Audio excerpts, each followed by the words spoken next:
Yo, what's up everybody? Welcome to episode 34 of the ADHD Gamer, your weekly video game news and pop culture podcast. I am one of your hosts, Mike McMahon, and as always, I'm joined by Mr. Jonathan Franklin. What's up, ADHD Gamers? And always as Mr. Adam Hammonds, Adam the Intern. How's it going, guys? I am going wonderful. Well, I guess I'm doing wonderful. It's been a shit week. Jonathan, are you frozen, or are you just smiling very creepy? Okay, you were just smiling very creepy.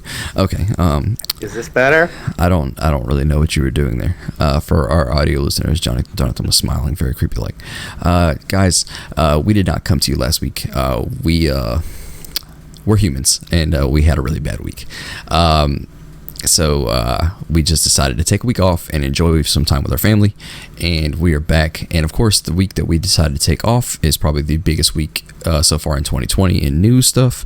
And of course, probably in a while has been the biggest fucking week of news. I mean, I'm not sure if you guys seen all of it, but there was a bunch of stuff I posted on Facebook, and different stuff of that nature.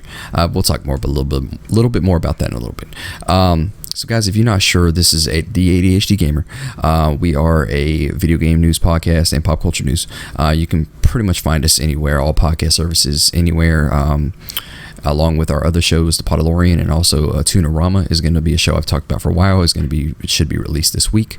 Also, we got you can find us on Facebook, YouTube, and Instagram at ADHD Gamer Podcast. Jonathan, how are you doing? I'm doing all right, man. I feel all of your pain. Adam, I'm not going to ask you how you're doing. Fuck you, you shiny vampire. I literally just called you a shiny vampire because that is the title of this episode, and I wanted to say it. That is okay. If nobody understands what fuck the shiny vampire means, that means fuck Robert Pattinson. I just didn't want to put Robert Pattinson in the name. So much hate coming at Robert Pattinson, Seriously. buddy. Wow. I will replace both of you on the show, and it does not hurt me any at all. Did you look at the suit? Did you look at the image, though? The suit looked great.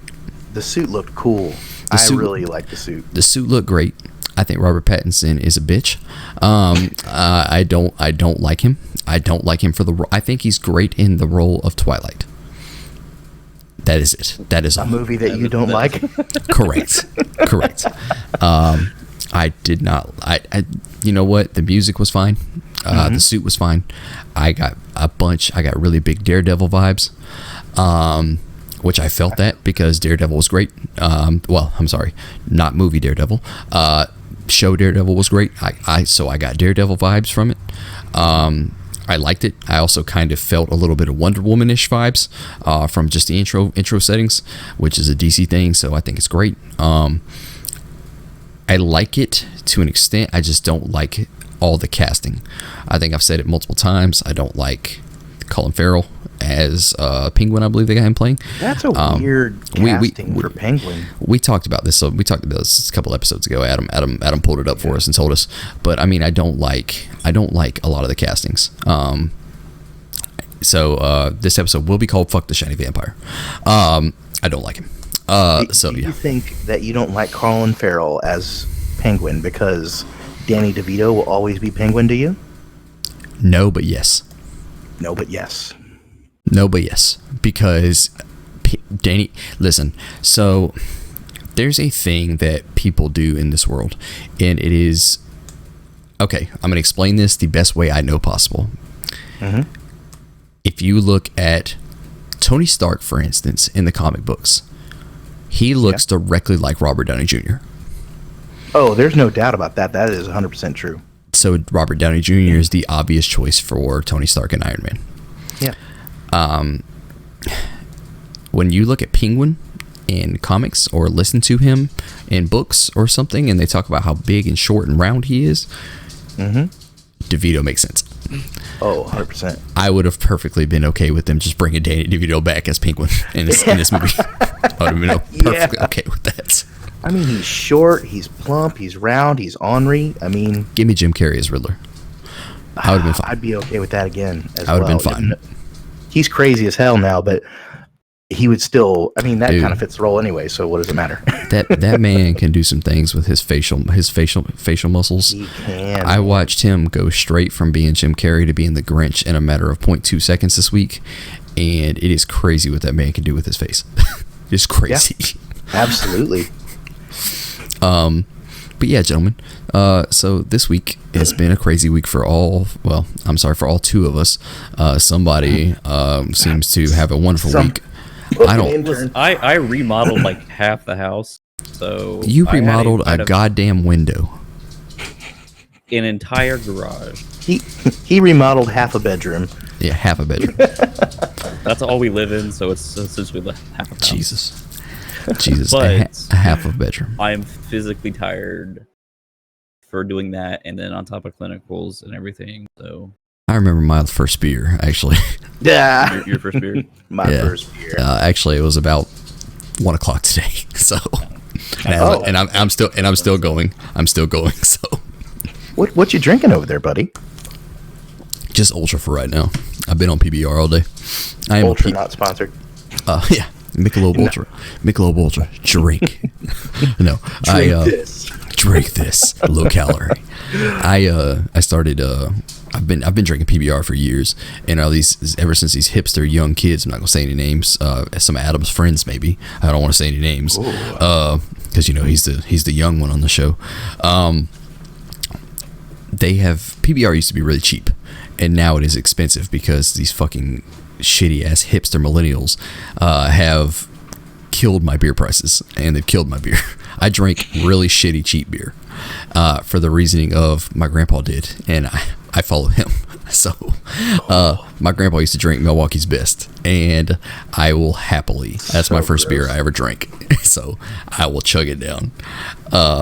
But no, we drink Ultra. My wife actually, after we had Aria, my daughter, has not been allowed to drink beer. She breaks out in hives. She was allergic to something. I believe it was the hops. So she could only drink liquor. So she would drink Fireball a lot. But recently, like every now and again, we'd go out and she'd try a beer. Last week, I think she went and tried it. She had a beer. I was drinking a beer and she had a sip of mine. And it was like, oh, I'm not breaking out. I'm not hot all of a sudden. It's like, oh, okay, you must have got over that. So now she's back to drinking beer again. And that happened after the child was born. Yes, yeah. That's something they don't tell you, that allergies can suddenly put an onset from pregnancy. That's crazy, because my ex, she suddenly developed a allergy to penicillin after our daughter was born. It was the craziest thing. So I had to rush her to the frickin' hospital. Not penicillin, but penicillin. Penicillin. Penicillin. Adam, do you want to know a fun story? Never mind. I'll tell you the fun story when we get off the mic. You will not enjoy this story as much as I did the other day, but it is quite hilarious. Supposedly, I am a trashy human being for how I proposed to my wife. Okay. I told Jonathan the other day because this happens to deal with somebody that he knows. Anyway, so. Gentlemen, this is ADHD Gamer, so we should probably talk about video games. Probably. That's a good idea. Yeah, I think so. Let's hop into our topless section where we talk about where we kind of give. No, don't show your boobs or your what does Eric call them? Eric calls them his not moobs. I believe Eric calls them his titty meats. Let's not show him the. I actually kind of want to call this episode "Free the Titty Meats" now. Free the titty meats, yes, I love it. I think that's going to be a thing. That is it, man. That's going to be a thing. God damn it! I really liked my first one. And I'm going to put Free the Titty Meats also goes well with our topic later. So yes, it does. I agree. True. And I'm going to put a picture of Eric's face on the on the and I'm going to tell him I'm doing this. That's awesome. I love doing this sometimes.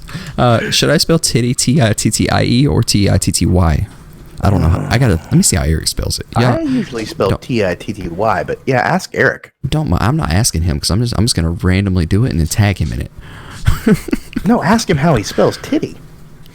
Dude, I just farted. God, dude, that's horrible. I drank way too much tonight. Jesus. It's gonna run me out of here. Don't get the runs, please. I appreciate it. It could happen. Y'all talk for a minute while I'm trying to find this because I know he just said something about this the other day. Are you texting right now? No, I'm trying to find Eric just says, okay, so he's Titty is how he says it. Okay. Oh, Titty. Okay, cool. Very nice. Titty. Free the titty Titty. meats. Free the titty meats. We might lose all female viewers on this. I'm sorry, women. We love you. Guys, yeah. Free the titty meats. Anyway, dude, it's still horrible. It stinks horribly in my room right now. Jesus. Oh. This happens every time we get on the freaking mic. You're like, oh my God, I think I'm going to die. Well, I mean, if it's not a Charlie horse, it's I just farted, or my dog farts. That actually might be my dog that farted. I don't know. He's like, this is my time. So he's like, I smell him. I can do it myself now. So, guys, let's get into our topless session. For you people that have not been here before, or you're just joining us, our topless session, what we do is we kind of show you the shirts that we're wearing and kind of give some. Rocco, can you calm down, sir? We kind of give you a little bit of where we bought the shirt to give the company kind of a shout out. No, we are not sponsored by these companies, but it can give them a little bit of a shout out because there are a lot of companies that make awesome shirts that are never heard of. Adam, let's go ahead and start with you. So I have a very lovely Vegeta shirt. Of course, can't never wear anything normal. Normal. Actually, I do kind of like that shirt. Shirt's actually pretty sweet. I actually do like that shirt. It looks like Yes. you're a pro gamer. That looks like a pro gaming jersey. That's what it looks like. Oh, I was half expecting somebody to just call out, "Hey Vegeta!" Well, I was walking through IKEA today. It kind of looks like you haven't got the IKEA colors. You kind of look like a pro Dragon Ball Z Fighters player there. I like that. Nice. Even with your fancy Vegeta. chair. Where did you get that from? I got the shirt this week at GameStop. They have it on sale. They had a bunch of stuff on sale this week. No, this shirt actually was not on sale. I like to just go in there and walk around and talk to the staff. And I saw this and I really liked it. And I was like, you know what? I haven't bought myself a shirt in a while. Is that the GameStop off of 92 in Arbondale, Florida, in front of the Walmart? It is indeed. I believe the store is yes. the Berkeley Square store. I am very surprised that store is even still open. Same. They actually are getting some of the top numbers in Polk over the last Well, probably yeah, a couple months I ago. just bought a shirt for all of them, so. Oh, yeah, so you're the only one that got money out of it. That's great. Correct. Yeah, good job. All right, John, let's go with you. What are you wearing here? I am wearing a nice shirt from, if you can see, there is the young lady from the Disney movie Tangled. And she is, I forgot, a Tower of Terror. She's wearing the Tower of Terror costume, and it says, "Going Down." Kind of goes into our theme of our topic of the week. So okay, cool.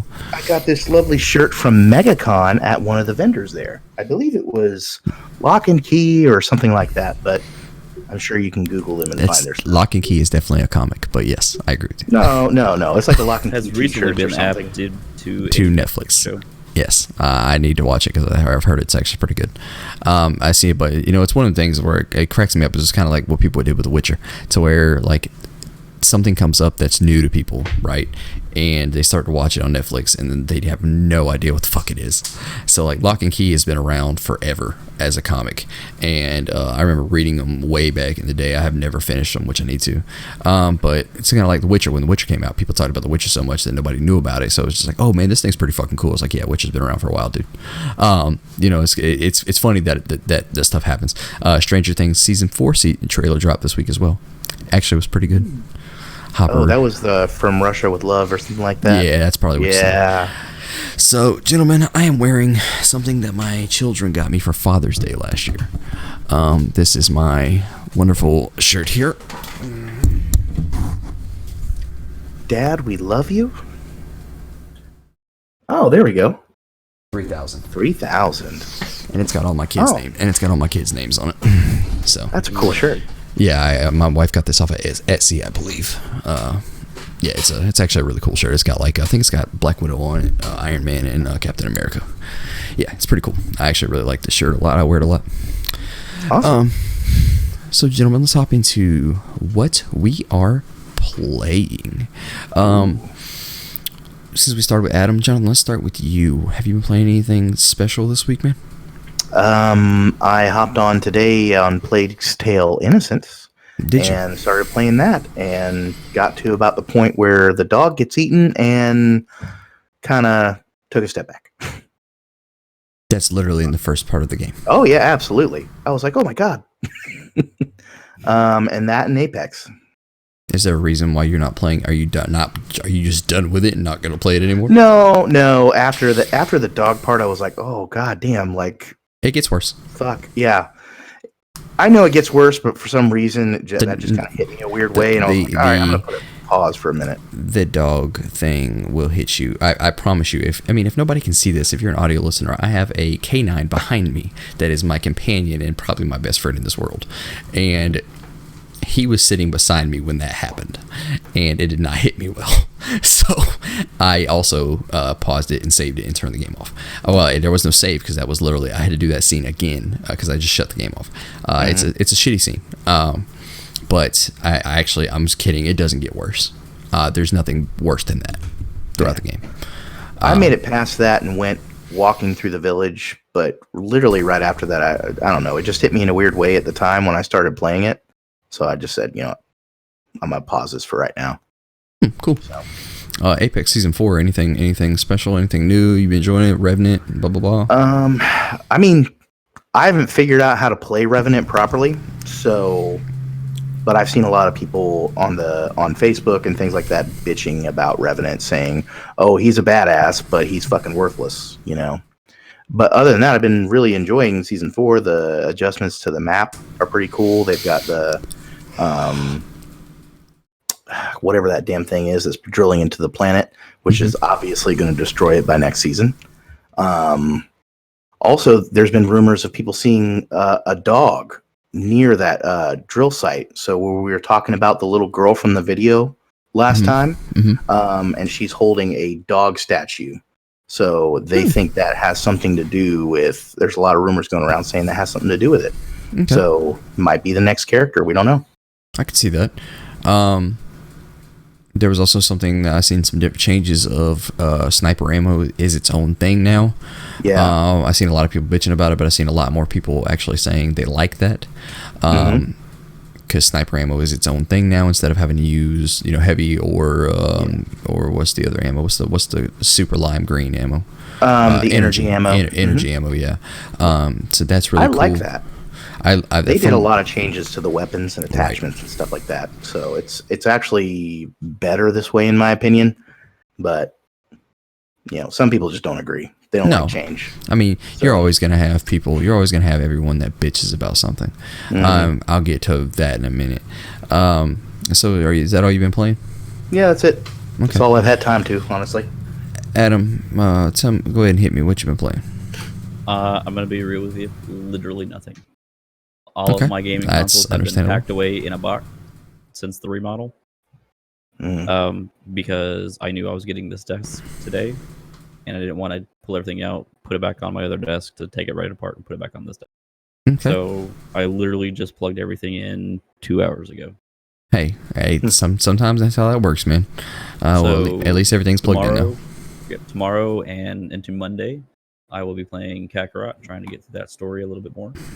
Awesome. But as of this week, I had clinicals and sleep. Cool. So what I was discussing, I hopped back into Assassin's Creed Odyssey. I haven't played that in over a year. I had 14 hours going into it. That was over a year and a half ago when I started it, when it was brand new. For some reason, I fell off of it. I forgot why, because I hated it, or I loved it. I mean, just got back into it, and I'm loving it again. Just loving that fucking world. And the other thing I was talking about, where I said I would talk about that later, is this is not in the news stories, but Modern Warfare's Season 2 dropped this week, and the install sizes were massive on everything. I think install on Xbox was like 68 gigs.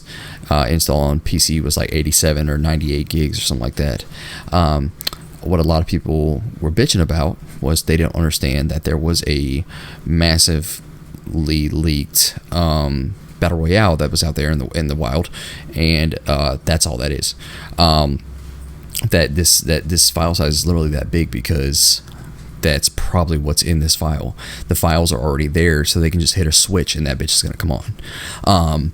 That's basically all that is. I mean, if you look on the home screen, there's even a kind of a blacked out, kind of like secretive type thing where it says like multiplayer, single player, blah blah blah blah, campaign, and there's a one that's very secretive, and yeah, I mean, it's basically what it is. They've already put the files in the game, and that way they can just flip a switch and bam, there's your battle royale. People go have fun.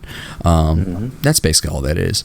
I didn't mind it because my shit installed while I was at work, so it didn't hurt me none. But there were some massive sizes on that thing. Yeah, that's all I've been playing, guys. Really, just been enjoying Assassin's Creed Odyssey, man. That game is a freaking blast. I'm loving it. I'm loving just sitting back. It's kind of a come home and chill type game, and if I don't want to do anything, the world in that game is so beautiful. Greece is freaking amazingly beautiful. Just taking a boat on the ocean and going and killing a bunch of pirates and just freaking chilling on that and just taking photos, and oh my god, dude, that game is beautiful, man. It's so relaxing. I also like it in historical mode, kind of like that tour mode, kind of where there's no battling, but you can go to the different things. My brother is actually he goes to Auburndale, where I went to, and he told me that one of his teachers actually used Assassin's Creed Origins in their history class as a helper for that. So what they did was, of course, kids nowadays, I don't want to say kids, I'll say young adults nowadays get into young adults love video games. What's the best way to show them something is to show them something in a video game, and that Ubisoft's games are of course very historical, and that he said that taught a lot of kids stuff about Egypt, which was awesome. I love seeing that type of stuff. If you're not sure what we're talking about, people, in the Assassin's Creed games, Ubisoft has made a mode in there. I forgot what it's called. I believe it's called historical mode, to where there are no enemies in the whole game, and you can basically just travel and go to these different historical monuments in the game and basically see them and take a tour of them in the game, which is awesome. I think that's a wonderful thing. I think it's really cool that way you can do that in a classroom. That's basically why I play the game for the most part. Yeah, I love it. I loved Origins for that reason. I'm loving Odyssey for that reason as well. Yeah. Well, right, I know that was when the Notre Dame was on fire. Yeah. They pulled files from Ubisoft, whatever game it was. Assassin's Creed Unity. Unity, thank you. To help rebuild the cathedral because they had such good 3D models of it. Yeah, I think there was that's great. One of the person who, I forgot, it's a female, she went and took all the pictures of Notre Dame for Ubisoft, and she was also there helping because she of course had all the pictures.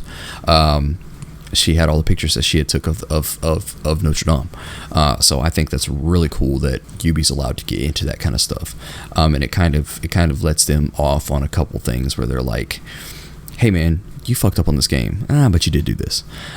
In my opinion, it kind of lets them go because it kind of saves them on, they kind of helping humanity at that point, because Notre Dame is a massive important thing in the world. Just in my opinion, historically. I read a recent article probably a couple weeks ago that said, unfortunately, it probably won't be able to be rebuilt. No, and it probably won't be. Yeah, it said that their structural damage is too much, and it's way too far gone. They'd have to just destroy the whole thing and rebuild it from the most part. At least that's what they have right now. That's the latest update. Unfortunately, that sucks. Yeah, but in all honesty, it's kind of a historical thing, even if it's burnt. The only thing I would say is don't tear it down. Don't leave it the way it is right now, so people can understand why it's there. Yeah, right. So, but I do like that. All right, gentlemen, let's hop into the news. Adam, how are we doing here? We doing solid? Yeah. Okay, cool. Let's hop into the news, gentlemen. Okay. So this week has not been a real massive week in news. I'm going to kind of go into some stuff that we missed last week because we did not get here last week, and of course, every bit of news decided to drop when we were not here, gentlemen. So stuff that you guys, I'm not sure if you guys knew this, or the people at home. I'm sure if you listen to us, you probably listen to other video game podcasts, so I'm sure you know this. But if not, I will go ahead and tell you a couple things. So a couple things happened. Adam has been doing something. Adam's been using something called Geforce Now. He's been using it in beta. It works. It's probably the better of Google Stadia in that right now. For Steam, they're also partnered with Steam, where you can play a lot of your Steam games and things of that nature. One of their stories is actually in the news today from this week. But last week, Geforce Now came out of beta and now drops into, so you can play your games free. It's so basically you're in queues. You can play them for 1 hour if you're on a free session. If you pay $4.99 a month, you can play them for a 6-hour session. The session thing's kind of the session thing for the paid tier kind of creeps me out, because it's like, I can only play for 6 hours. But then I'm like, 6 hours is actually a lot of time. But then it's like, well, but it is what it is. So that happened. We're not going to talk a bunch about it. I'm just going to kind of recap a couple things. Dan Houser left Rockstar. Of course, for you two gentlemen, I'm sure you probably, I'm once again saying names that you don't know. Dan Houser is a writer for Rockstar, has been a writer, always been for Rockstar. He's actually a co-founder of Rockstar since 1998. He has written every game for Rockstar since 1998, co-written. The Houser brothers are the ones that owned, Sam and Dan Houser own Rockstar. So the last game that Dan Houser wrote was Red Dead Redemption 2. He took a leave of absence in March of 2019, and he just never came back to work and was like, hey, fuck you guys, I'm staying home. I think I've made enough money here. GTA 5 is the best-selling game of all time. So, well, actually second, because Tetris is the best-selling game of all time. I believe it's one of the top-selling games of all time. And they make a lot of money off that game. And there's controversy right now on how a GTA 6 will even be made, because of how political the world and how butthurt the world is, and how snowflakey, if you understand my lingo there, snowflakey the world is. So not sure how that'll work, but there's controversy between that. Whatever. Another one, Rod Ferguson. Once again, I'm sorry. GTA 5 is the third most selling game of all time. Is it Tetris and Minecraft? Yes. My God, I still got it. Another thing. So it's Tetris, Minecraft, and GTA 5. Yep. Tetris, no. Minecraft, GTA 5. Minecraft, Tetris. Minecraft, Tetris. Okay, so Minecraft has beat Tetris finally. Okay, cool. That's awesome. That's good news. That's cool. 180 million copies of Minecraft. I'm looking at one that's saying Tetris has sold 500 million plus. I mean, I can see that, because this Tetris is from IGN. I'm wondering if Tetris. I'm wondering with that though, if they're adding, because there's so many versions of Tetris. It's not just like Tetris. It's there's like Tetris. They got Hatris, which is another version of Tetris. They've got so many versions of Tetris, man. I don't know how that works out. But anyway, we know that's the top three basically. Another thing. Go ahead, John. You were saying something. Oh no, I was just looking at it. I went, oh shit, because it had. Tetris on mobile, the paid mobile thing, had over almost 500,000 downloads. I could see that. Everybody loves Tetris. Not even gonna lie, I downloaded Tetris on my phone this week because I was bored at work. Not even gonna lie to you. So another thing happened last week was Rod Ferguson announced that he was leaving the Coalition and going over to Blizzard to work on Diablo 4, to oversee Diablo 4. Once again, I'm probably saying names that people don't understand. Rod Ferguson is the creative mind, one of the creative minds with Cliffy B behind the epic original Gears of War. He's worked on every Gears of War since. Gears 5 was his last. You guys might know Rod Ferguson. What you might not know is this man is known as the Fixer. I'm putting that in quotations for audio listeners. What he's called that for is because this man literally, it's one of those things of, hey, we don't know how to finish this game. Come finish this shit for us. And he comes in there and he gets shit done. Which makes me wonder how in the fuck Diablo 4 is doing. Obviously, it's not doing well if you're getting a guy that's known for that to come in. But we'll see where that goes. Obviously, Blizzard's not in a good spot because of stuff that happened with Warcraft 3 Reforged recently. So we'll see where that comes on. I believe that was really it. I'm sure there was a lot more big news last week. I just don't remember it right now. So we'll go ahead and hop in. If you think you guys are ready? Yep. Oh, yeah. All right, I just want to run into a little bit of news, give them a little bit. Free the titty meats. So Our first one comes from Matt Kim at IGN. This is Sony patents AI tool that could help PlayStation players if they get stuck in a game. So I'm going to read this little bit here. I'm going to read a little bit of this. I'm just going to read this article here. Sony has submitted a patent for an AI that may be able to help players stuck in a game by pointing them towards items or weapons that may help them overcome their obstacle. This can either be an in-game item or, if need be, an item available for purchase. We'll talk about this in a minute, guys. In a patent filing for something called the In-Game Resource Surfacing Platform, Sony describes a scenario in which a player is stuck in a video game that they may need to overcome. Quote, many video games have hundreds of thousands of individual items for users to earn, find, or purchase and use within a video game, end quote. It says in the patent description. The AI tool that Sony is hoping to patent would help search and identify, quote, in-game resources that assist a player based on contextual data and data from a community of similar players, end quote.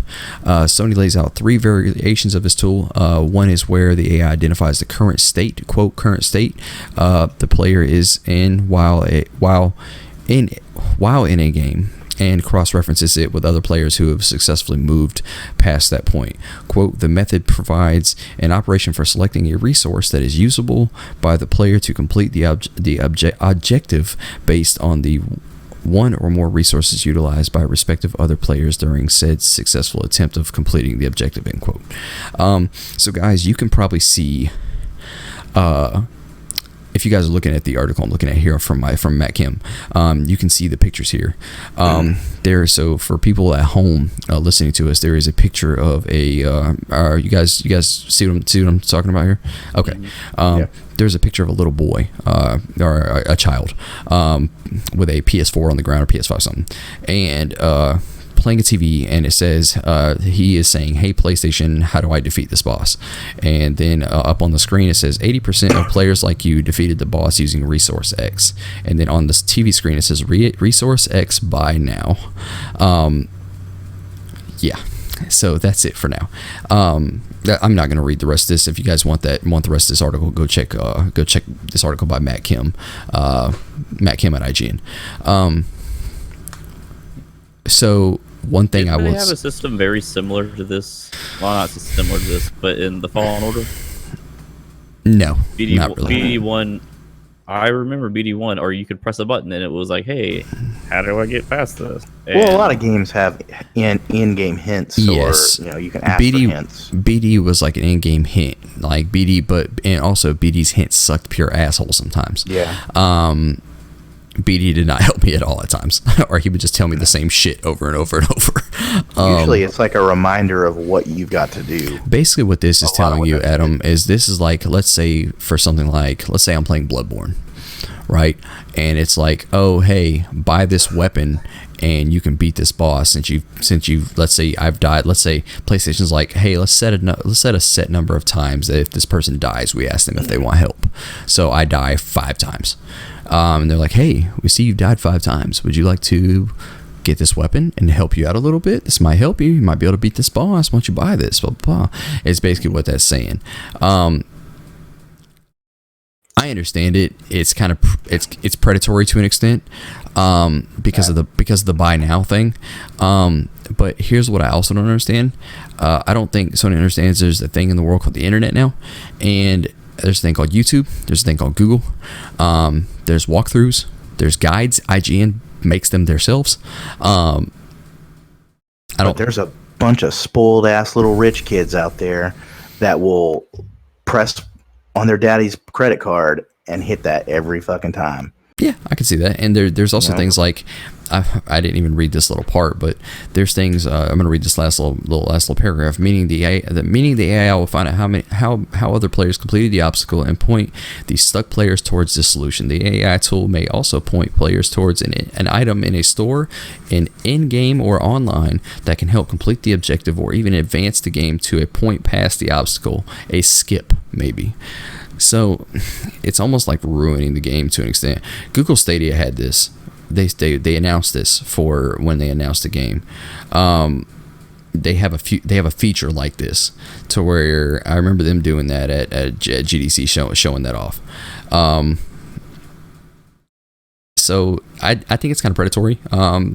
I can understand why, but also let me also make sure everybody understands that you can take this with a grain of salt, because a lot of patents are made every day. That does not mean this is going to come to fruition. So you can take this with a grain of salt. It's just kind of one of those things that could happen. Yeah, so. This got under my skin pretty quick when I read this article. Like, it seemed like the only people I feel like would use this is children. Because adults and people who are playing these games know that I can just Google on the internet, why am I paying money for this?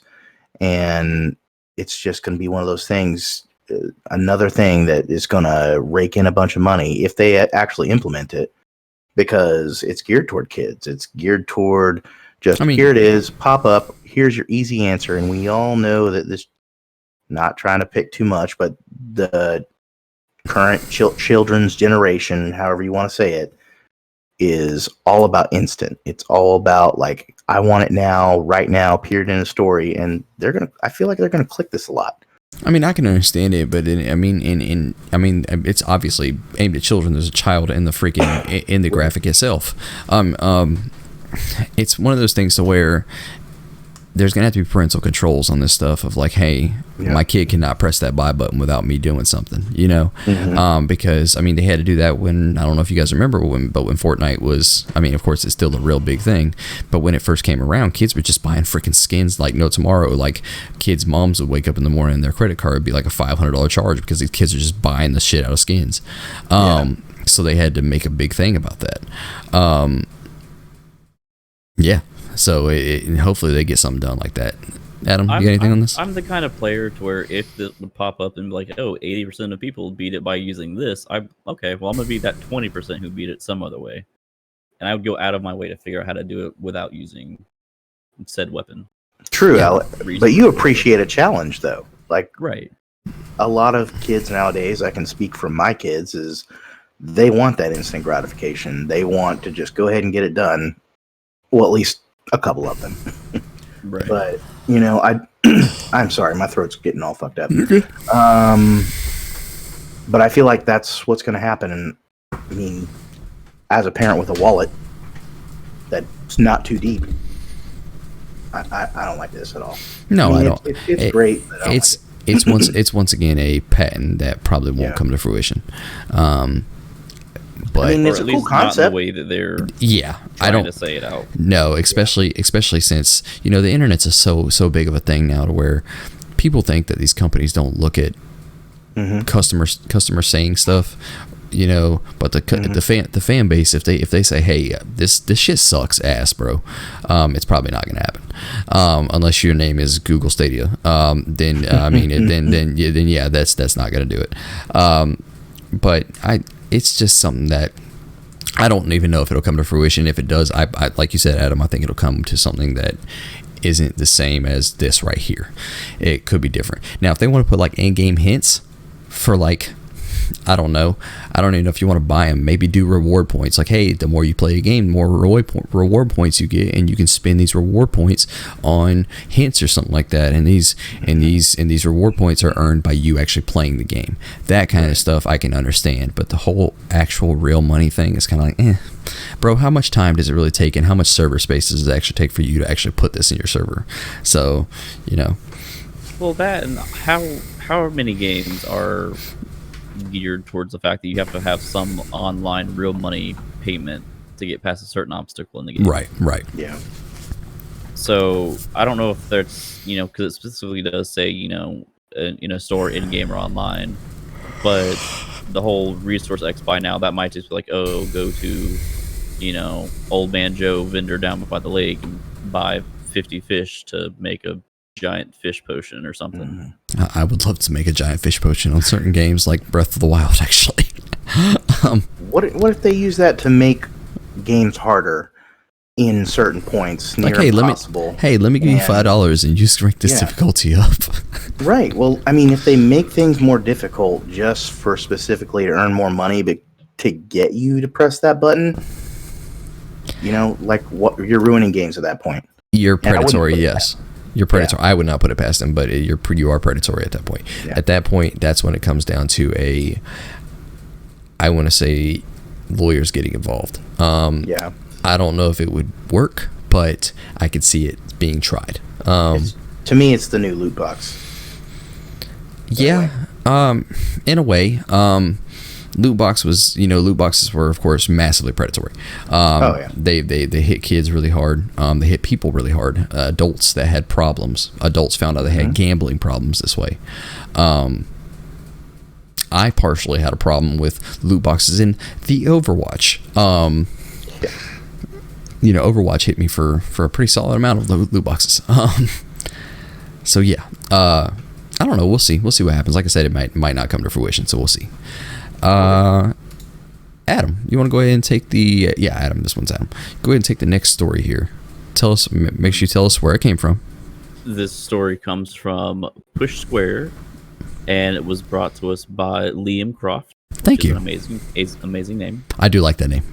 Yes. Sony reportedly paid $229 million in Insomniac Games acquisition.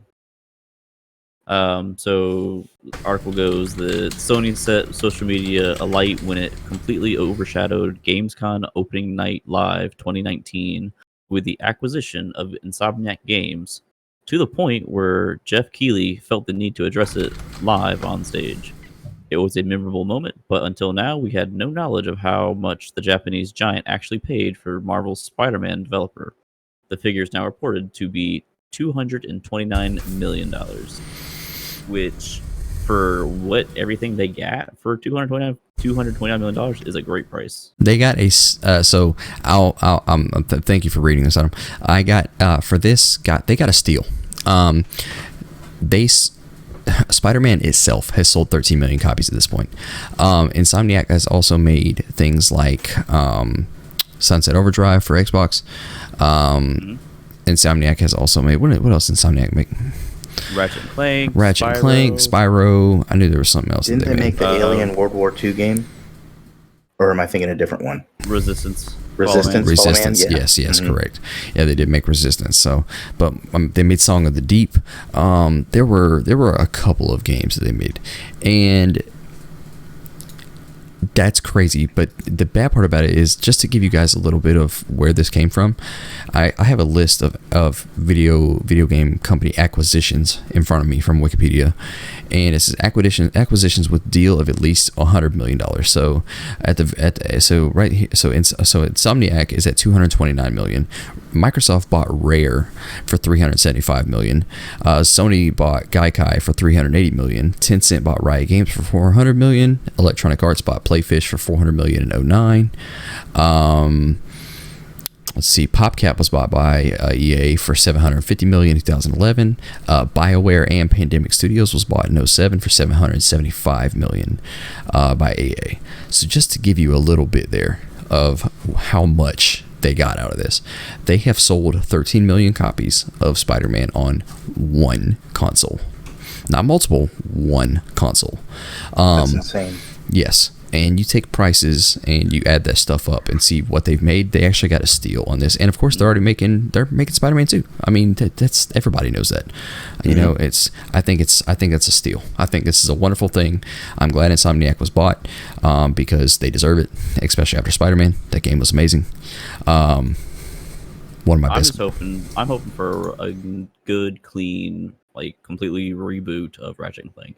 And to be completely honest, Adam, I believe you'll see it, because I've heard multiple rumors about them making it. I have also heard multiple rumors of a Sunset Overdrive possibly being in the works. I've heard a couple rumors of Insomniac doing multiple, because Insomniac does have multiple teams in that studio. So I have heard multiple things. So we'll see what happens. Thank you, Adam. John, you want to hit this next one here? Yeah. This article comes to us from Tom Warren at TheVerge.com. Microsoft Xcloud game streaming arrives on iOS with Apple restrictions. So I'm going to read a little bit of this article. Microsoft is expanding its Project Xcloud service to the iPhone today. The software giant is launching a beta of Xcloud through Apple's Test Flight service, allowing Xcloud testers to try the service on an iPhone or iPad. It's the first time we've seen a cloud game streaming service appear on iOS since the days of OnLive. And OnLive iOS, Online iOS app wound up in limbo when Apple didn't approve it. Google Stadia and NVIDIA's Geforce Now are still not available on Apple devices either, and neither company has been able to tell us when that might change. Sorry, there is literally a video playing in the background that is driving me insane. That's The Verge for you. Microsoft apparently needed to make some tweaks to appease Apple, though. To comply with App Store policies, the preview experience on iOS may look and feel different for those who have been testing it on Android, explains Microsoft's Larry Herb in a blog post. Apple policies, which Microsoft didn't reveal or explain, mean that only a single title will work with iOS devices. Halo, the Master Chief Collection, will be available to the 10,000 testers whom Microsoft says it's inviting to the preview. The app is also limited to Xcloud and does not include the Xbox game streaming feature that streams games for an Xbox console. It's not clear what Apple's limits are or why the iPhone maker keeps restricting cloud-based game streaming services from launching on its iOS devices. Google launched a Stadia service with a basic iOS app that doesn't support streaming, and Microsoft seems to be pushing ahead with testing in hopes that Apple will finally approve these types of apps. So that is kind of what we're looking at here. It really kind of sucks. I don't know what the restrictions are. It's per basically se, other than that one game. It's basically just Apple stuff. Like I don't really think they ever got into like the restrictions of why Apple does this kind of stuff. I know it's always been a problem. This is why Stadia was not released day one on iOS. Streaming wise, this is why you can't get GeForce Now on your phone. Like you read in the article there. It also took a saying that you missed there in the article, which I remember this. It took almost a year for them to get the Steam Link app up on the store. So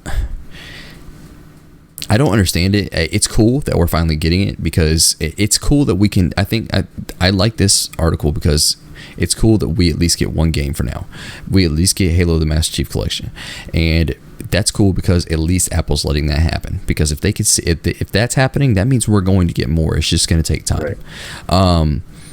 I've already registered for this. I have not been selected to the 10,000. We're full literally within the hour of this placing. Yeah. So it's pretty cool. It's a cool thing. I think we're going to get more. I'm excited. I can't wait. Apple is really restricted with all of their policies, and they have always been that way. You know, anything that they take on has to be perfect before they let it come on the App Store. Anything fun. Yes. Well, anything of course, fun. anything fun. Other than these crappy games that we have to... we don't have to, but we get conned into downloading all the time. Conned into downloading? Yeah, I get conned into downloading all sorts of stuff. There's an ad I got to play, and then I want to play this other game. You know. The people playing those ads are so terrible. Like, I can do better than that. Yeah. Yeah, the people that do those ads are quite hilarious. I know, and it pisses me off, so I have to download the game and prove that I'm better. Agreed. And then I still fail that same level. I'm like, God damn, you really can't reach the level. This shit's giving me a fucking aneurysm watching this guy try to pull this plug and make this little line, and he doesn't know how to do it. Seriously. Let me show him. So I'm getting really mad at IGN's freaking. I'm getting really mad at IGN's freaking like random videos playing in the background while I'm trying to freaking get this article off. I don't have that issue. It's annoying with any of these websites. That's what threw me off the whole time I was reading that article. I'm like, I had to turn. You saw me turn my shit down. Yeah, I seen you. Yeah. It was so we'll go ahead and move on from that one. This next one comes to us from Matt Perslow over at IGN. This Jeff Keighley is skipping E3 2020. This might be big for you guys, for you gentlemen, also other people in the world. I will explain to you why, and I'll explain to you who Jeff Keighley is if you're not sure. Jeff Keighley has been around for a long time in the video game industry. I believe the G4 days. He was back then. Of course, he is one of like 3 or 4 people that has been to every E3 the last 25 years since it started.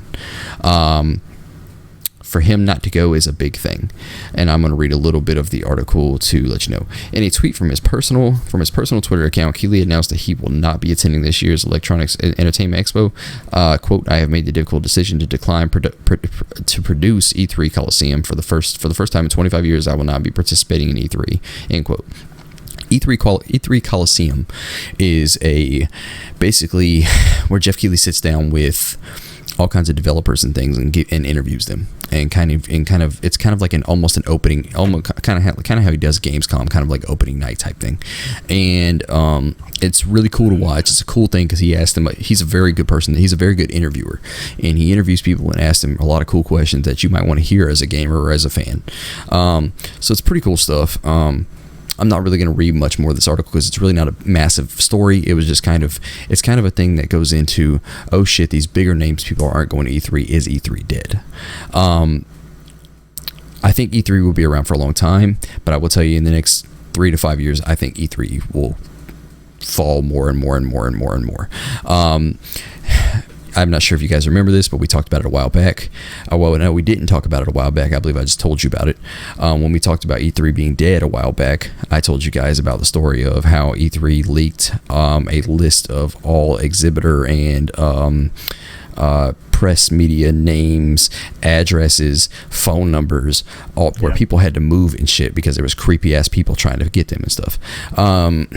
So that happened. They apologized for it. Hey guys, our website's updated now and all this, and then they got hit again with another leak after they updated the site recently. So the ESA is fucking, I just don't understand the ESA. And then the ESA came out this week also. This is not the news, this is another thing. ESA came out in the news this week and said that, hey guys, it's kind of like a, hey, we still got this. Hey, we still got this. Kind of, hey, the top 10 companies that are coming to us from, we got Nintendo coming, we got Ubisoft coming, we got Bethesda coming, trying to be like, hey guys, listen, this might not be here, but this is definitely going to be here, type thing, trying to get you to still come. If it was me right now, E3 would not be the thing that I go to. And I hate saying that, as much as I am a freaking who I am and would love to go to E3 because I've never been to E3. In all complete honesty, I don't want to go because I think it would disappoint me. From what I've heard from multiple friends of mine and multiple people in the industry, from obviously listening to the podcast, is you want to go to PAX or you want to go somewhere of that nature. Yeah. Do you think it's going to shrink, or do you think it's going to just dissolve altogether? I do not think it will disappear. I think E3 will be around for a while. I don't think the ESA will hold on to it. I think they will either, 1, sell it off, or 2, give it to someone who can run it better. And I think that will happen. I don't know when it'll happen, but I do think it'll happen eventually. I guess what I'm trying to say, do you think it's going to be a lot smaller? It's going to continue to shrink, or they give it away and it comes back as a small thing? I feel like that's probably how it'll go. I don't know if it'll shrink. I think it'll be more of, yeah, I do think it'll shrink, but I think people are always going to go. Like E3's been the thing now for, however I said, like 25 years. I mean, it's been there forever. I'm actually kind of glad I don't go because from what I've heard, because I'm not sure if people understand the fact that just because you go to E3 doesn't mean you get to see the press conferences and stuff. Right. So, when I'm at home, I can watch all the press conferences sitting right in this wonderful chair right here that you see in my camera. I don't have to worry about all that. So, with that being said, I think it'll shrink, and I do think it'll shrink, and I think it'll shrink down so much to where it's like, okay guys, what are we doing wrong? We need to do something with this, and they end up selling it to, somebody, and then it ends up being better, honestly, in my opinion. Yeah. Yep. I can see that. I All feel right. like that's how those kind of things disappear. You know, they shrink or they just stop altogether. Yep. Hmm. Agreed. Yeah. All right, Adam. Well, he Go ahead. responded to Jeff Keighley responded to someone on Twitter, and he said basically the guy was asking, what fueled his decision to not participate. Yes, that's in the And article as well. Yeah, Jeff came back when he said, a ton of factors. I just don't really feel comfortable participating given what I know about the show as of today. Yes, and I will tell you So- that he knows things that nobody does. Right. There are things that once again, you're not one of 4 people that have been to all 25 shows in the last 25 years and not know things. I mean, this man is the single person that got the Xbox to show their console at the Game Awards. Which was probably a huge ballsy decision to make, and he got them to do that. Like Keighley is a bigger thing in the games industry than what people understand, that people don't know. Of course, if you're just a normal ass gamer, you don't give a fuck about names, you don't give a fuck about people. But if you are a person that loves this type of stuff like we do, then you understand who Jeff Keighley is. I remember Jeff Keighley being on G4 back in the day, and watching him at E3 every year, and now since he's been doing Gamescom multiple years, and the dude is he is smart as hell, for one thing. Number 2, he knows all these. He has so many friends in the industry where he's always interviewing them, and you can always hear his interviews, and they're always so good. This man probably has the most. I probably quick to say he probably has the most secrets in the industry that he hasn't told. I think he knew about Half-Life Alyx before everybody did. It's just little stuff like that. But yeah, I think he knows something about E3 that nobody else knows, and I bet it has to do with a lot of an article we read a while back about how E3 is trying to do this whole thing to where they do these so-called, I'm putting some quotes for audio listeners, activations of, they want to bring in celebrities to play, like, hey, let me bring in the Los Angeles Lakers, and you guys can play NBA 2K against a real basketball player, and you can pay money to do that. You want to make money. It's money, cash grab type stuff. I bet that's a lot of it. Well, there's a lot, just in the sentence that he says, there's a lot of undertones of like, hey, it's fucking dark, and it seems like that's just a blanket statement to say, hey, there's a lot of fucking dark shit going on, and I don't want to be a part. And John froze. Never fails. Mid-sentence. There you go. Keep doing that. Give us some. Oh, this is a long time. Are you there? He's back. Can you see me? He's this back. Is fucking bullshit. He's back now. Okay. Man, no. Oh my god, you should have seen me throw my cup. Question: do you have Spectrum Internet? Oh, I am not going to talk about my wife's company like that. You need to stop badgering me, sir. I'm going to tell you, first of all, I did that the last time. You yelled at me and I had to cut that out of the show. I am not cutting that out of the show. That was not my fault. Fine. And I'm telling your wife that one was not me. That was not my fault. That's okay. I said it. Spectrum You know Internet what? sucks pure I ass. didn't go crazy into it. Right, true. I will. Fuck you, Spectrum. Your internet sucks pure dick. Hey, it's way better than a lot of the shit we got as alternate options. So, My address is 34 Willoughby Lane. are you really going to give your... I definitely don't live on Willoughby Lane. I don't even know if there's a Willoughby Lane in Polk County. Until you said the street name, I was like, what the... I would have cut that. Yeah. Yeah, Spectrum sucks. I agree. I didn't say I agreed to that. He agrees. He's just not saying it. No. Fuck Comcast. Yeah. Oh, fuck Comcast. Yeah. Fuck Comcast. Yeah, fuck Comcast. Fuck Bright House. Actually, I liked Bright House, actually. I love Bright House, man, because I could always call them and be like, hey, your shit's cut off for a day. Discount my whole bill? And they do it. Well, they had to. Their customer service was wonderful. It was. Adam, let's hop. Sir. Let's keep this news going. We're actually doing really well. All right, doing some news. News. This article, News. it comes from TheVerge.com by one Sean Hollister or Sheen Hollister. Sean. Listen, don't diminish this guy's life choices. His name's Sean. Mike I talked think. about it earlier. I might be wrong. NVIDIA's Geforce Now, something that I had been using and enjoying greatly. That it had finally come out of beta, and they immediately put me into the free tier. So I'm already signed up and everything for the full release, so that's great. But they have lost all of Activision Blizzard games, which makes me sad because I was playing WoW and Hearthstone, and now I can't. I mean, I still can, but I can only play them on like ultra low settings on my shitty GPU. So it makes me sad. So the article goes through and talks about this a little bit. Says the NVIDIA GeForce Now feels like one of the very best ways to get a free taste of cloud gaming, but without the gigantic catch. It lets you play PC games you already own, if only the game publisher allows it. So there are a couple of game publishers that do not allow their games on GeForce Now. Capcom, EA, Konami, Rockstar, Square Enix, and now Activision Blizzard. So no Warcraft, no Call of Duty, none of all that. And it says, in a statement, NVIDIA says that it hopes to work with Activision Blizzard to bring the games back, but the company confirms to us that things are pretty cut and dry for now. You shouldn't expect them to magically reappear after a few days or even a few weeks. NVIDIA also declined to tell us whether it would be open to sharing a slice of its subscription fees with publishers, citing the quiet period before its earning.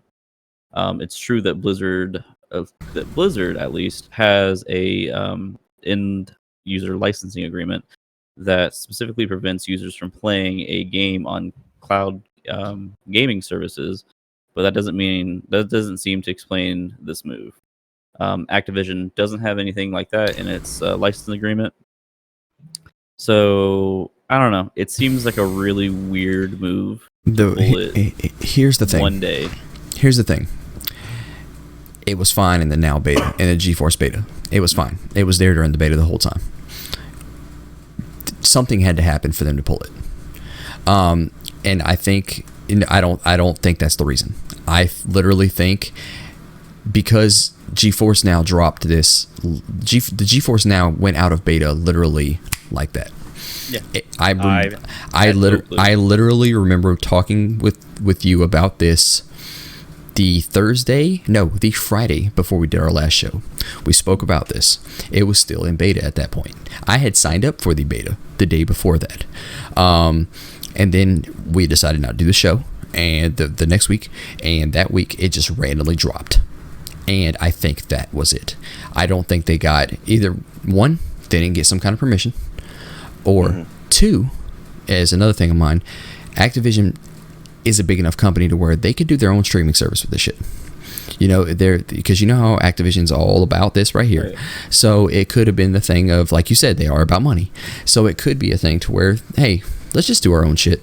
We're letting these other people stream our games. Let's do our shit. You know, they're charging you a monthly service fee to play as much as you want. You know, they probably saw that as a, hey, we could do the same shit on our own streaming service. And you know, and here's the thing: people seeing GeForce Now worked. People are saying the beta worked better than freaking Google Stadia. Probably, I don't know about Xcloud, but they were saying like it worked better in Stadia. So it was a thing. Google might be trying to influence this type of situation. No, I do think that Google would be stupid enough not to contact Steam and be like, "Hey guys, let's partner up." If Google wanted to do the smart thing right now, it would be, hey, I see how GeForce Now is doing. It's not looking promising. Why don't hey, Steam, guys, let's talk. Let's do a contract. And then bam, now Stadia is in the talks again about how great they are. Because technically, here's the thing. From what everybody says, Stadia works. The tech is there. The tech is there. It works fine. And low latency is there. Like, you can't, like, yeah, it's there. But the features just aren't there that they promised. So if they could do that, they could pull a 180 and be like, oh my god, I can do what? I can go to take every game I have on Steam and I can play it in Stadia. That's fucking amazing. You know, people would be great about that. I mean, now I think that's what Geforce Now was trying to do, because Geforce Now knows they're not going to compete with xCloud. They've said this a couple times. Nvidia has said, I'm not going to compete with that. We're not going to compete with Xbox. We are not going to compete with Google Stadia. They've said that. They have literally said that. We noticed the PC gaming, what they say, the PC gaming market does not have a streaming service, and we wanted to be that for them. And they literally wanted to be just a PC gaming market, just for the PC gamers. And I think that's cool. That's awesome. From what I've heard, this tech works amazing. Adam's played it, and I watched Adam play a little bit of Destiny, and the latency, I can tell you the latency was not there. Like I could not tell. I mean, it's latency is weird, because I don't think a lot of people understand. I was talking to Adam about this when we were doing the Tunerama show.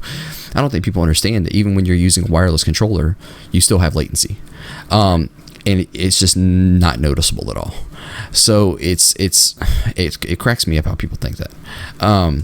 But yeah, we'll see what happens with this. We'll keep posted, and Adam's gonna keep using this free tier, and we'll see how things work out, and see how things go with it. I will probably continue to use this as long as it is free, and as long as I have a shitty computer. Once I get hardware that can run my stuff. To be completely honest, Adam, you'd probably be fine with, once you are able to, paying the $5 a month until you can get a computer might be good for you. I mean, you're paying $5 a month, and then what do you got to do? Buy a video game? Okay, cool. I mean, think about it. You're paying $5 a month. It's what, $60 a year? So you're paying $60 a year for a service, and instead of paying $400 for a console or whatever for now, that might be something you could do. I mean, just until you're able to build that computer. But see, I know a guy where I can get some great deals on some PC games. Yeah, that's me. Yeah, that's me. Hi, I'm that guy. Hi, Jonathan's frozen. I'm that guy. I also told this guy. I also told this guy about that guy. I also hooked him up. I hooked the plug up. I'm the plug. Hi. As the kids in the street say, I'm the plug. So I'm the plug. Anyway, let's which we'll talk about that in a little bit too in our budget gamer area. John, let's go ahead and move on to this next story. All right, so our next story comes to us from Corrine Reichert. I hope I said that correctly. You did. You did. CNET.com. Good job. So Half-Life Alyx gets a March 23rd release date. Valve says Half-Life Alyx will be released in 6 weeks, with the virtual reality game launching on March 23rd on Steam. It's set between Half-Life and Half-Life 2 as a prequel to the second game. Half-Life Alyx is the story of an impossible fight against vicious alien race known as the Combine, according to Steam. Playing as Alex Vance, you are humanity's only chance for survival. You'll need a VR headset to play the game, and you can pre-purchase one for $53.99. Pre-order bonuses will begin March 2nd, including Steam VR home environments that are inspired by locations in Half-Life Alyx. Valve announced Half-Life Alyx back in November, revealing last month that it was almost done making the game ahead of its March launch. So you meant the game you can pre-purchase for $53.99? Yeah. Okay, because you made that sound like the Valve Index you can pre-purchase. The article made that sound like that. Yeah, so it says you'll need a VR headset to play the game, and you can pre-purchase one now for $53.99. Yes, it's fucking weird. That's weird. It sounds like it's talking about the VR headset. Yeah, because that's definitely not true. Valve Index is actually sold out everywhere. Like you can't even get it now. That's crazy. But anyway, I don't want to stay too long in this. I really just wanted to put it in there to be a release date type thing. Like, hey guys, here's the release date for Half-Life Alyx. It's pretty cool. It's a cool thing to know. It'll be a fun game. I can't wait to see people play it. Because I don't have a VR headset that can handle it. So I can't wait to see people play it. I wish I could. I agree with you. There was actually one on PlayStation. That'd be cool because I got the PSVR. There was actually one that probably won't happen for a while. There was one on sale the other day for $175 that would play this, and I almost bought it. I thought about it. So that's that, guys. March 23rd, 2024, Half-Life Alyx. Adam, go ahead and hop into the next story here. We're doing actually really well on time. Next story comes from GameIndustry.biz and by Christopher Dring. ring. And EA will move Need for Speed development back to Centurion. Criterion. I always say Centurion. I just think you didn't know how to say it, so you just said it how you thought it sounded. Mm-hmm. It's tough when you're 9 years not old. wrong. It is. It's but tough when you don't know how to spell. I have called it Centurion for many years. It's definitely Criterion. Well, you can call it that. I'm not disagreeing with you. Centurion Gaming. There's no N. There's an N at the end. So just so everyone understands, the intern is not part of ADHD Gamer, so no. This is Criterion. That's how I know how to say it. EA will return Need for Speed franchise UK game studio Criterion. Oh, thank you. Oh my God, he said it right. Pronounce things. Oh my God. Go ahead and read. Go ahead. I can take a hint. Adam, go Current ahead. Franchise leader Ghost Games in Jotunberg, Sweden. Okay, yeah, there you go. You said that right. I'm proud of you. I can pronounce some words correctly. I thought you were gonna say Gothenburg. I was like, oh no, don't do it. It's set to become EA Jotunberg once again, pending Swedish union approval. The studio will refocus itself as an engineering hub supporting development across EA's portfolio. EA told GameIndustry.biz that the engineering enterprise in the Jotunberg team, expertise. Some of whom expertise. I say bad words and I go with it. The engineering expertise in the Jotunberg team, some of whom are architects of the Frostbite engine, is vital to a number of our ongoing projects, and they would remain in that location. Skip down to Ghost Games has been the franchise home for There you Need for go. Speed for the last 4 games in the series. 2013's Rivals, the 2015 reboot that was just labeled Need for Speed, 2017 Payback, and last year's Need for Speed Heat, which was a great game. all right, The now best game out of those 4. okay, hop down and read these 3 quotes down here at the bottom. EA stated that with a strong history and passion for racing games and vision for what we can create, the Criterion team is going to take Need for Speed into the next generation. Ghost Games have helped to bring some great Need for Speed experiences to our players, consistently delivering that at AAA levels means that we need teams with diverse skills in locations where we can continually support them and bring in new team members to join. Despite our best efforts to establish an independent development group in Jotunberg over several years, it has become clear that the breadth of talent we need to maintain a full AAA studio is just not available here to us. Criterion can also provide the consistent leadership that we need to continue creating and delivering Need for Speed experiences for a long time to come. That's awesome. This is a big one. I seen this week. It's pretty cool because Criterion is the original developers, or the original. Well, yeah, they're. I guess you can say they're the original developers of Need for Speed, and then but they also made Burnout. Burnout was a huge racing game that was wonderful. It was an awesome game. I'm really hoping that we can get another Burnout one day. It's okay. I mean, Ghost Games did the best they could. They made 4 games. One of them was good. I personally liked Heat. I liked Heat more than the rest of them. I had a blast with Heat. I'm still playing Heat. I've had a blast with it. Yeah, it's just cool. It's cool that they're giving this back to Criterion. So, I mean, it was a matter of time. So I'm hoping that they do right by Most Wanted. Would you like me to give you my personal opinion on this matter? Go ahead. I don't think we need any more Need for Speed. The reasoning why I don't think that is because they have other IPs in there like Burnout that they own, that Burnout could come back and do something wonderful. Here's the thing. You know how these drop almost annually, kind of? It's kind of like almost either an annual or every 2-year drop. Mm-hmm. Why don't they switch it up? Why don't you give us a Burnout game and then give us a Need for Speed game? That way you've got 2 or 3 years in the making of making this game. That way you can make it the best thing possible. Focus group this stuff. Play test it like you have been.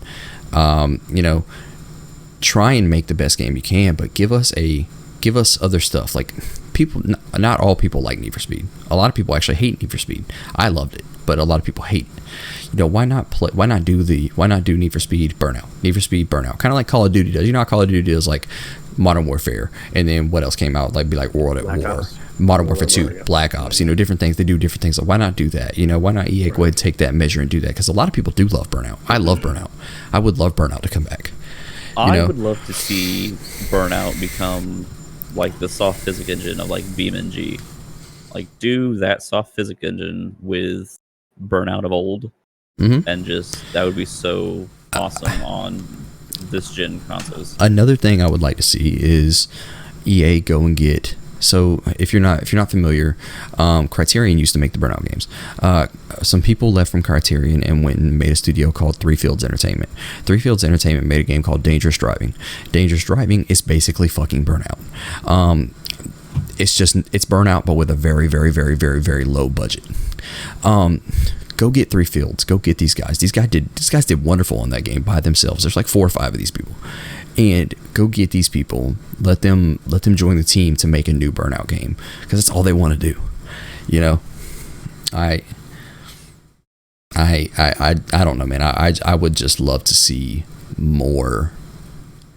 I would just love to see more Burnout games. That's just me, though. Who makes Grid? Is that Codemasters? That is Codemasters.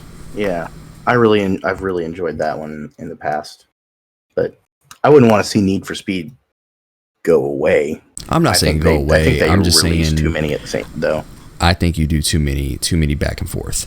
Yeah. I think they need to mix it up, kind of like I stated what Activision does with Call of Duty. Give us a World War II, give us a modern. Give us a World War II, give us a modern. Or kind of. And now it's Black Ops and then modern. I'm gonna guess is how it's gonna go now. So they need to make a Need for Speed Model T. There you go. Racing game. There you go. Just make Need for Speed Muscle. Need for Speed Muscle. I don't understand how Need for Speed and Fast and Furious has not crossed over yet. Yeah. I do not understand how that has not happened. How do you have a big ass franchise and then Need for Speed, which actually, to me, all complete honesty, people are going to hate me for saying this, the Need for Speed movie, not that bad. Not that horrible. I just don't understand how it's not a thing of crossover with. I loved the Need for Speed movie with Aaron Paul. I liked it. It was not that bad of a movie. I really enjoyed it, actually. Yeah. So I feel shitty for not watching it. Huh? You did not watch it? I feel shitty for not watching it. I haven't watched it yet. I wanted to. I thought it looked good. You should watch it. It looked good. People hated that movie, and I thought it was actually pretty good. Loved the Mustang in it. Yes, I did. Shit was banging. The only thing that's really weird, it's hard to make those games, or it's hard to make those movies. Once again, hard to make video game movies. It's hard to make that movie because of it. It's a racing game. How do you make a story out of that? The only cool thing about that is it's a video game, a racing game that doesn't have any story, so you can just fucking do whatever the hell you want to. So, So, all right, guys, we'll move on to the next thing here. This is the last news story of the day. Sony is struggling with PlayStation 5's price to costly parts. This is from Takashi Mochizuki from Bloomberg. So I'm honestly just gonna read this first paragraph. That's all first 2 paragraphs, guys. That's all I'm gonna read. Okay. Scarce components have pushed the manufacturing cost for Sony Corp's next PlayStation to around $450 per unit. So before I go any further, I want everybody to know, if that is the true number of how much it's going to cost Sony to make this system, that means we're going to get a $500 price tag on this unit, which I've been saying now for probably close to a year. If you thought we were going to go anything under $500, think again. you should have been around the gaming industry long enough now where you have probably bought consoles and know at launch they're expensive as shit. So anyway, forcing a difficult price-setting decision in its battle with Microsoft Corp, according to the people with knowledge of the matter. The Japanese conglomerate is preparing to gradually replace the 6-year-old PS4 console, releasing its PlayStation 5 the same holiday season its arch-rival debuts the upcoming Xbox Series X. Sony typically finalizes a console's price in February of the release year, followed by a mass production in the spring. With the PS5, the company is taking a wait-and-see approach, said the people asking not to be named because the details are private. Basically, I'm not going to read any more of this, but hold on. Actually, I will read a little bit. I'll read this next paragraph, and that's going to be it. The PS4, released in 2013 at a retail price of $399, was estimated by IHS Markit to cost $380 to $81 to manufacture.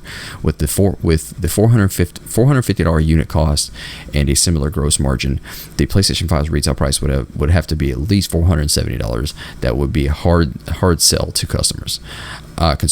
Considering Sony's most expensive machine now is $399, the PS4 Pro and is often discounted, according to so-and-so Damien Thong. Here's the thing. So I'm not going to say anything about this. The thing I will say is, right now Sony's waiting. Sony's waiting to see what Xbox comes out, and Sony's waiting to see what they're going to put a price tag on, how much they're going to put on that Series X. That's my theory. So February's almost over. I believe my first theory about them releasing anything about this is showing us the box and showing us the price and all that is not going to come up anytime soon. But my second theory about April or May is going to be true. I believe they want to get out before E3. I believe they want to get out and do this. The problem is the price, because Xbox is not going to come out and drop a price until E3. Sony is basically waiting on Xbox to drop their price so they can be like, we need to compete. How can we do that? And they're waiting, basically. It's a wait and see moment. That's why I said that right there in the article. You don't think they'll go above the $500 price tag? I do not. I mean, $450 a unit, that's just cost to make it. That has nothing to do with, all the shipping and different things that they've got to do, all those extra stuff that goes into it. I know they keep the consoles low so they can sell games, but at the same time, losing money is not something that's in Sony's interest. Well, if you look here in the article, it says that the PS4 was $399 and cost $381 to manufacture. That's only an $18 profit they made. I don't think they're making a shitload of profit off these consoles. I think they're only making a $20 to $30 profit off each console. But you got to think about it. Look at how many PS4s are sold. 106 million. Okay. So you look at. So I'm not gonna lie. I pulled a calculator up. So 106 million times 20, you're looking at close to $2 billion in profit they've made just off of that alone. I mean, it's. I don't see. I mean, you see the thing right here: a $450 unit cost and similar gross margin. The PlayStation 5's retail price would have to be at least $470. I don't see them going any more than $500. I think it's gonna be $499 when it drops, because you also have to think about the fact that a PS4 Pro is $399. I don't think it's going. I don't think their higher console has to be a more expensive price, and I don't think they're going to go higher than that. Yeah. And with all this coronavirus stuff and stuff going on right now, a lot of this is hard to make right now. I mean, there was another article that was released last week that the PS5 is hard to make right now. The Xbox Series X is hard to manufacture right now. The Switches are hard to manufacture. That's why Nintendo moved the Switch out of wherever it did and moved it into Korea or something like that now. So it's easier to manufacture. It's stuff like that. So we'll see. I mean, it's just, I figured $499 was gonna be a price tag, and now I'm looking at, I think the Series X is gonna come out at $599. I'm thinking right now it's gonna come. Yeah, I'm thinking right now it's gonna come out at $599. It's got too much in that console to not drop at $599. Because it's basically a PC at this moment. I believe it's gonna drop. I believe the Series X is gonna drop at $599, and Phil Spencer and Xbox will literally tell you, "Hey, you don't want to buy our console? Cool, that's awesome. Go play Xcloud on the PC for us." I think they're perfectly cool with that. I don't really think they care if you buy the box. Like, that's been, Phil Spencer said that in multiple interviews. Like, hey, you don't want to buy an Xbox? Cool. Subscribe to Game Pass on your phone. Play on your phone. That's awesome. Thank you. We appreciate you. I think think subscription-based stuff is the next hugest thing in the world. It's going to be for gaming. So basically, there's no console wars anymore. There's no war to be had. The streaming wars are going to happen. The streaming wars are going to come. Yes, I feel because everybody's going to have their own thing. Sony's working on their own thing with Azure right now. We reported a while back about how Sony teamed up with Microsoft to use Microsoft's Azure, their cloud-based systems and stuff. I believe that Sony's on their way to making their own thing right now. I don't think Nintendo will ever have their own thing. That's just not who Nintendo is. Xbox, of course, has Xcloud. Geforce Now is, of course, on PC. I think Steam's going to either get... I don't know how Valve does not make their own shit. Valve's got so much money from Steam. I don't understand how they don't make their own shit.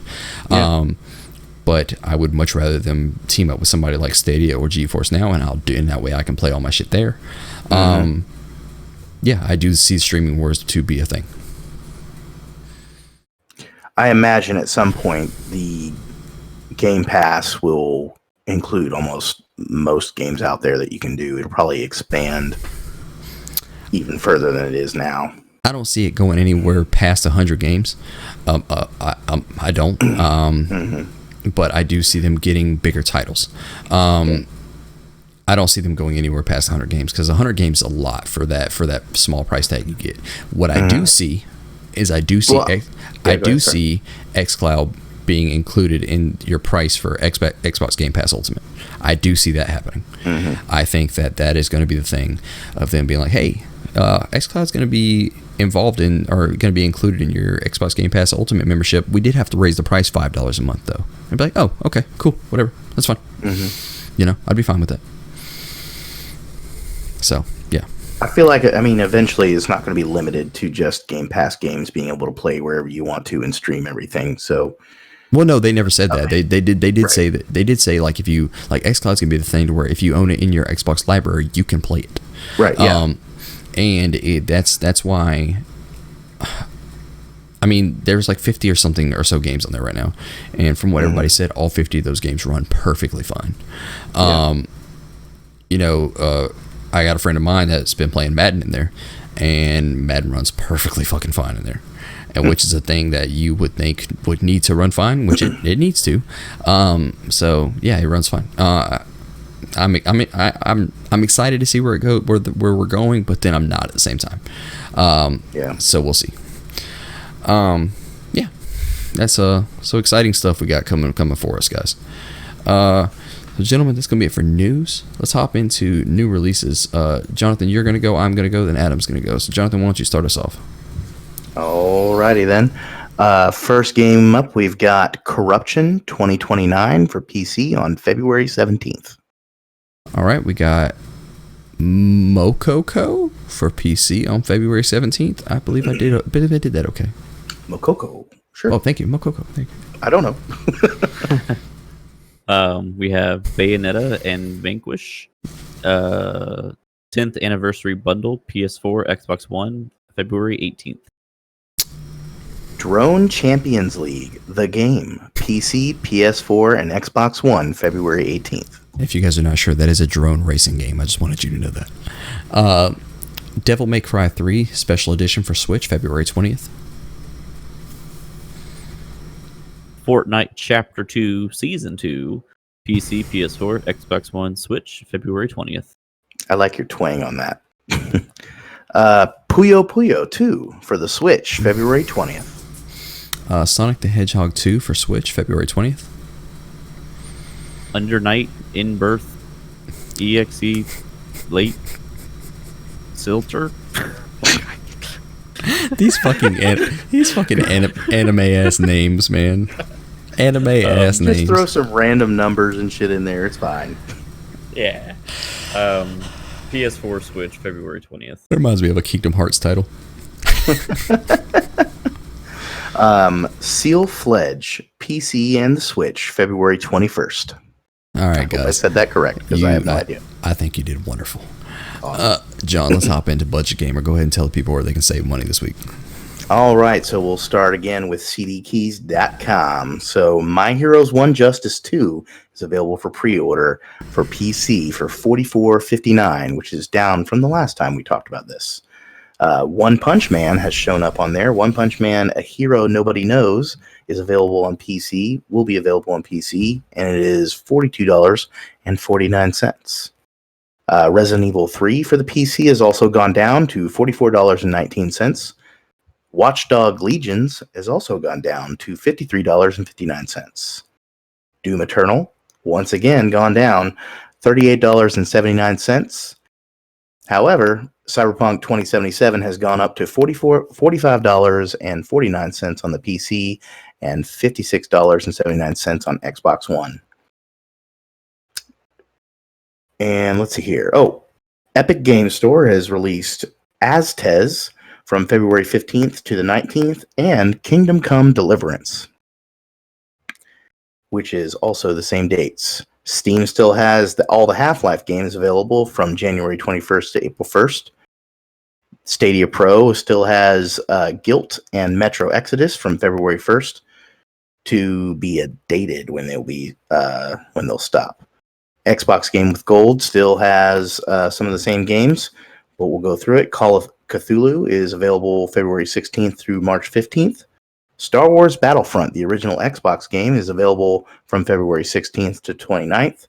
And still we have TT Isle of Man for Xbox One February 1st and will end on February 29th. PlayStation Plus is also the same. BioShock The Collection, February 4th through March 2nd. Firewall Zero Hour and The Sims will be also available on those same dates. And that's all I got for you this week. Okay. So we got go save you some money, guys. That's the best way to save you money. We try to do the best we can out of all this nonsense because we like to save money over here too because most of us are broke. Really fucking broke. Adam has a cat and we have a total combined of 6 kids on this podcast. And Adam has a cat. So, yeah. And 2 dogs. I guess you can consider 2 dogs. I have 1 dog, so Jonathan has no dogs. I believe Jonathan has had no dogs. I am honestly surprised that she has not jumped on this lid. She jumped on that lid earlier, and I seen it, and I was waiting for that to happen. I was reading a article earlier, and I looked in there, and there she was, and I was waiting for that to happen as that was happening.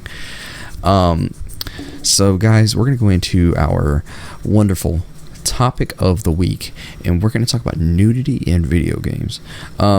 So a brief history in it, which is, I don't really know what Jonathan was doing with this brief history thing. I don't think any of us were playing porn games back in the day. I did play a lot of Leisure Suit Larry. Those were the good games. I see it in your Steam library. I know. You're welcome. All 7 games, buddy. I got them on sale. I got them on sale. I got them on sale for $5. Fanatical.com sponsor us. So yeah, but it's nudity in games is something that's been around for a while. You're always seeing, you're seeing boobs everywhere. We're seeing the titty meats everywhere. Witcher. I guess the question is, what was your first video game? That's what I was going to say. You could have put Jonathan. How about that? Jonathan didn't put that. Which one are you saying? Which one did I jerk off to? Is that what you're saying?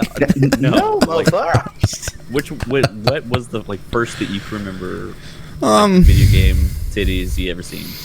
Are we talking real titties, like actual in-game titties, or made up bullshit like Tomb Raider mods. did? No mods. No mods. Like everybody teased that Tomb Raider you could see her titties. For me, it was. Them things were really pointy. Yeah, they were very pixelated. The very first God of War, when you are getting off the ship. Yes. And then you can get in bed and do the little mini game and knock that vase off. I actually think that might be mine, Adam. No, mine was probably Leisure Suit Larry. In all complete honesty, I played all the Leisure Suit Larry games when I was a kid. Those games are horrible, by the way. I think I was in it for the boobs. Yes, I'm sorry. Our ladies listen to this podcast. Yes, I guess I am a perv, if you will. At least I admit it. But yeah, I played those games probably just for the boobs when I was a younger kid. Is your cat hitting something? Adam, is your cat hitting something? That was me shaking my leg. Oh, I was wondering. I kept hearing. I'm like, your cat is hitting something. No, it's nervous ADHD tick. Dude, my leg's been shaking this whole time on his desk. I have restless leg syndrome. Anyway, I've realized that my desk doesn't shake as much, so when I move, the camera's not like. Oh no, it's still shaking though. But it's not as bad. No, it's not as bad. So, Leisure Suit Larry Potter for me. John. I mean, man, I really can't think of too many other than, let's see here. GTA San Andreas didn't really have nudity, but they did have hot coffee. And I don't know what the two have to do with each other. What? I don't know what the two have to do with each other. Hot coffee? Hot coffee and nudity? You don't remember the scene you could play in Grand Theft Auto San Andreas? Yes, I do. Yes, I do. Bang bitches. Yeah, I do. Okay. I think that was one of my first ones, even though that was just blocky ass titties. Probably one of the more memorable ones that was actually like a good version was Dante's Inferno. That's a good one. Yeah, that was a fun Cleopatra? game. Cleopatra? Well, his wife, you saw a lot of her fucking titties with her wife. Like, that was right there in the beginning. So, and, yeah. Just a fun story I'll tell you about my brothers. My little brother is 16. I will tell you about his first experience with a wonderful set of video game titties. I guess he thought nobody was home. And I'm gonna start the story like that. I guess all of a sudden the walls are fucking shaking. I guess he thought nobody was home when I was still living at my mother's house. And he was playing GTA 5. And he happened to be in the strip club getting a lap dance. And so his door, this poor bastard. The way his door was, you could walk in and it would be in the corner of the room. So the TV, you could see the TV, but his back was facing to you, which was a very dumb design by my brother. Because you always want to pay attention to the door, always, when you're doing things you shouldn't be doing. So he was just, I peeked in and I didn't pay no mind to it. And I took a double take. I'm like, oh, what are you doing? And I didn't say nothing. But he was sitting there just letting the stripper dance, because you could let that stripper dance for hours if you wanted to. Oh, yeah. In GTA 5. So he's just letting her go. And I was like, okay, cool. You know what? Do your thing, homie. It's cool. I understand. I know the pain. It's because I remember seeing Brittany Murphy's titties in 8 Mile. And that was a wonderful, R.I.P. Brittany Murphy. I remember seeing that. It was wonderful. And so I turn around, I walk away, and then I come back, and this is 10 or 15 minutes. That same scene is still going. He is just letting that joker rip. Finally, I'm like, hey, what's up, dude? What are you doing? Oh, God. Yep, that's exactly how it went. Yeah, that was a wonderful story. That one cracked me up. I'm like, I can't believe you let that go without fucking I did. Going in there and scaring the shit out of him. I finally did at the end. I wanted to let it go for a little, because I wanted to see if it was like, oh, is this just like a thing, or is this like a thing? Is he really just going ham with this? And yeah, he was going ham with it. He went. I don't think he was in there doing anything. I think he was just in there watching it, just like. Yeah, it's quite hilarious. This is what a strip club's like. All right. I mean, I did that with Vice City. Yeah, true. I did it Vice with. City wasn't like real titties. That was just bikini shit. Yeah. But I definitely, I'm sure, was crank yanking it to that. Dude, I remember the first time you could do anything with prostitutes in GTA. It was GTA 3. Oh my god! And the car would just start shaking. Yeah, it started going faster. And you get out and you kill the prostitute. You take her money back. Yeah. That was my favorite in Vice City, because you could do that on a motorcycle for a while, and it literally was just the motorcycle would bounce up and down, and that was it. But you could see both of them not doing a damn thing. That's crazy. Mm-hmm. Well, what was your favorite video game titties? Favorite video game titties? Like actually out of the shirt, or does it matter? Like the. Well, you can say, I was gonna say in the shirt either. For me, it was Triss and Witcher 3. Yeah, Triss had some nice ones. Probably mean, I don't, because it's hard because a lot of games don't show it. So it's kind of one of the things to where you kind of have to look at some that are, you know,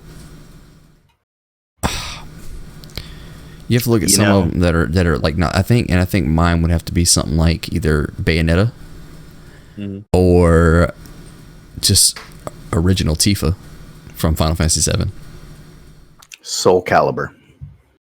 Some of the characters from Soul Calibur were, especially that one demon chick, was some of my favorite. The titty physics were fucking amazing. Okay. Definitely one that I think of. Like, yes. Okay. Cool. Yeah. It's a wonderful topic we had this week. Now, happy Valentine's Day, bitches. Happy Valentine's Day, people. Enjoy them titties. Enjoy them titties. Free the titty meats. It like our friend of the show, Eric Filling, would say, free the titty meats. So guys, it's been a wonderful show. You guys got anything to say here before I get into the outro? Nope. Give us a little. No, I mean, just thank you for all the new people who subscribe to the YouTube channel. Don't say the thing about the book yet.